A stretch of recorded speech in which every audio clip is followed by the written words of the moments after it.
Hello বন্ধুরা, শুভ সকাল। তো এই দেখো, এই ব্লাউজটা আমি একটা অস্তরেই পুরো ব্লাউজটা রেডি করেছি। তো তোমরা বলছো যে একটা অস্তরে কুলাচ্ছে না। এই দেখো, আমি পুরোটা একটা অস্তরে সেটিং করে, এই দেখো প্রথমে পিঠটা কাটিং করে নিলাম, তারপরে এস পার্টটা বসিয়ে ওটা কাটিং করে নিলাম। ওদিকে যে কাপড়টা থাকে সাইডে, ওই সাইডের কাপড়টা দিয়ে এটা করে নিলাম। তারপর কাটা হয়ে গেলে ও উল্টো সাইডের পার্টটা থেকে পুরোটা ভাঁজ করে, দু ভাঁজ করে হাতাটা বসিয়ে আর কি কাটিং করে নিলাম।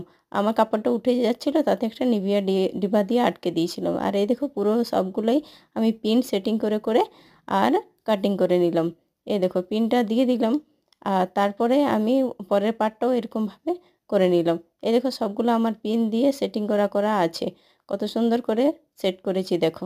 সবগুলো পিন দিয়ে সেটিং করে রাখলে উড়ে যায় না, সরে যায় না, আর ভালো থাকে। আর এগুলো আমি ডিজাইন করার জন্য রেখেছি। আমার ভিডিও ভালো লাগলে অবশ্যই লাইক করো, কমেন্ট করো আর সাবস্ক্রাইব করো। পাশে থেকো, আমি তোমাদের পাশে আছি অবশ্যই।